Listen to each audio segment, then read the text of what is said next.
सभी भक्तों को मेरा प्रणाम है। दो बच्चे आपस में बात कर रहे थे। उनमें एक बच्चा हिंदुस्तानी था और दूसरा अमेरिकन। अमेरिकन बच्चे ने कहा, हमारे देश ने इतनी तरक्की कर ली है कि अब वहाँ शादियाँ भी ईमेल से होने लगी हैं।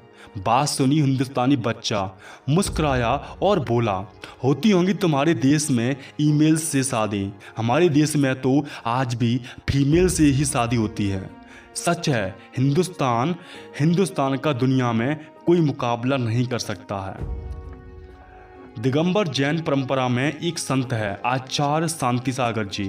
वे बड़े ज्ञानसारी हैं और मेडिटेशन भी है। सिद्धू पुरुष भी थे। जब उनके जीवन का अंतिम समय आया तो उनके एक शिष्य ने उदास मन से पूछा, महाराज अब हम किसके सन्निध्य में रहेंगे? आचार्य ने कहा, मैं किसकी शरण में हूँ? शिष्य बोला, धर्म की। आचार्य ने कहा, बस तुम्हें भी धर्म की चरण में रहना है।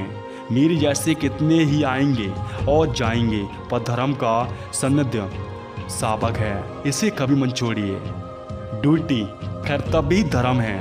लेकिन दुर्भाग्य तो ये है कि हर कोई जानता है कि प्रधानमंत्री को क्या करना चाहिए, लेकिन ये कोई नहीं जानता कि उसे क्या करना चाहिए। हमें अपने कर्तव्यों को पहचानना है, तभी धर्म, समाज और देश आगे बढ़ेगा।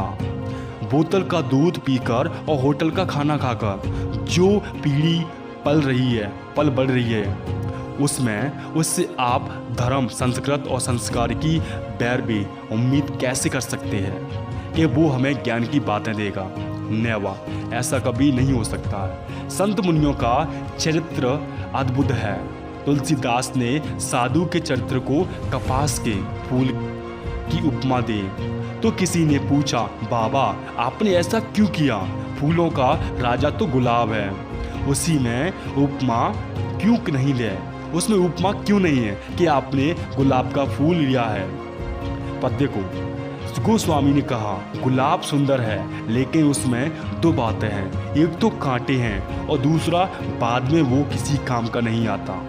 जबकि कपास का फूल अपने अस्तित्व को मिटाकर मनुष्य के तन को ढकता है, इसलिए वो बड़ा है।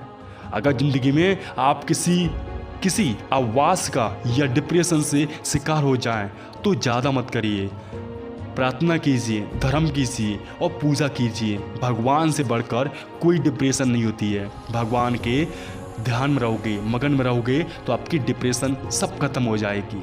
वो ऐसे ही वीडियो देखते रहिए, ऐसे ही आगे बढ़ते रहिए।